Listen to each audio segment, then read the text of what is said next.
పితా పుత్ర పరిశుద్ధాత్మనామమున ప్రభునందు మిక్కిలి ప్రియమైన సహోదరి సహోదరులారా, ఈనాటి ధ్యానాంశం విదేశీ స్త్రీ విశ్వాసము. మార్కు శుభవార్త 7వ అధ్యాయము 24వ వచనం నుండి 29వ వచనం వరకు.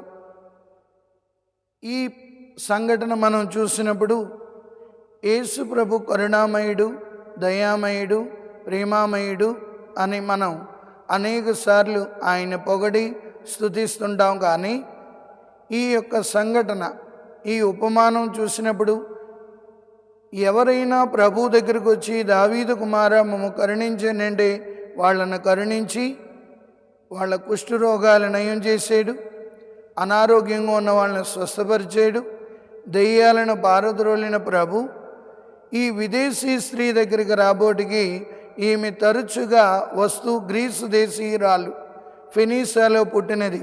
ఈమె ప్రభు వెనకాల వెంటబడుతూ, ప్రభు నా కుమార్తె దెయ్యము పట్టి బాధపడుచున్నది, నన్ను కరుణించుము అన్న పట్టించుకున్నట్లు కనబడడం లేదు. ప్రియులారా, పదే సార్లు ప్రభుని ఆవిడ ప్రార్థిస్తుంది.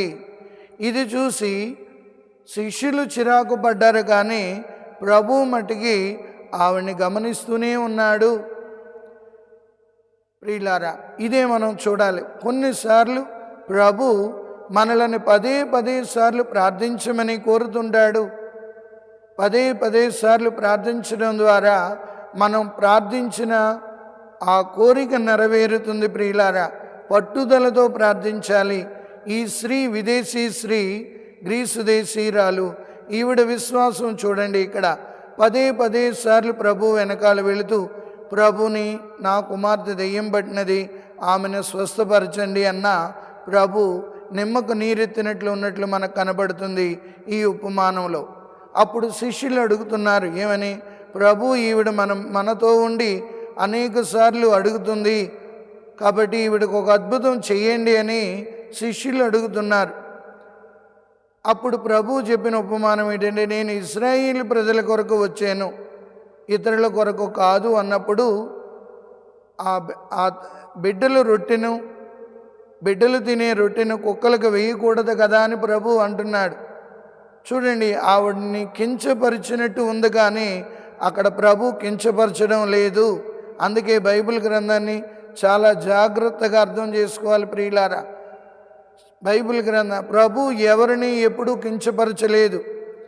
ఆయన కరుణామయుడు నిజమే, ఆయన దయామయుడు నిజమే, ఆయన ప్రేమామయుడు. ఆయన ప్రతి ఉపమానంలో, ఆయన చెప్పిన ఉపమానంలో ఆయన ప్రేమ తొణికిసలాడుతుంది. ఇక్కడ చూసినట్లయితే ఈమెను కించపరచలేదు, కానీ ఆవిడని, ఆమె విశ్వాసాన్ని ప్రజలకు చూపించడానికి ప్రభు అక్కడ ఆ మాట వాడి ఉన్నారు. ప్రభు పలికిన మాటకు ఆవిడ అంటుంది, అవును ప్రభు, బిడ్డలు నోటి నుండి జాలువారిన రొట్టె ముక్కలు కుక్క పిల్లలు తినను కదా అంటుంది. చూడండి ప్రియులారా, ఎంత గొప్ప విశ్వాసమో ఈ గ్రీసు దేశీయురాలు.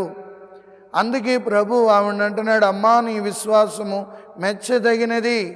చాలాసార్లు మన విశ్వాస జీవితంలో చిన్న శ్రమలు ఎదురైనప్పుడు, కష్టాలు ఎదురైనప్పుడు, ఇబ్బందులు ఎదురైనప్పుడు మనం వెనకడుగు వేస్తుంటాం. ప్రియులారా, ఇక్కడ ఈ విదేశీ స్త్రీ విశ్వాసాన్ని చూసి మనం నేర్చుకోవాల్సింది ఏంటంటే, విశ్వాసముతో మనం ప్రభువుని అడగాలి, పదే సార్లు అడగాలి.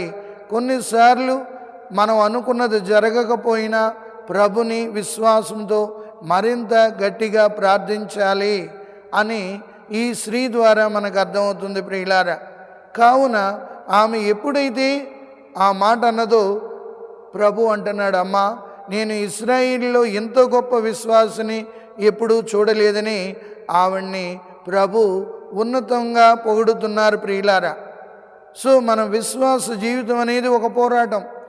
విశ్వాసంలో ఆటంకాలు ఎదురవుతాయి, కానీ ప్రభు మీద మనం దృష్టిని నిలిపి ఎప్పుడైతే మనం మన జీవన యాత్రను కొనసాగిస్తామో అద్భుతాలు చూస్తుంటాం. కొంతమంది అంటారు, చాలా రోజుల నుండి మేము ప్రార్థిస్తున్నామండి, అద్భుతం జరగలేదు, ఇంకెందుకు వెళ్ళాలని. కానీ ఈ గ్రీసు దేశీయురాలైన విదేశీ స్త్రీ నుండి మనం నేర్చుకోవాలి.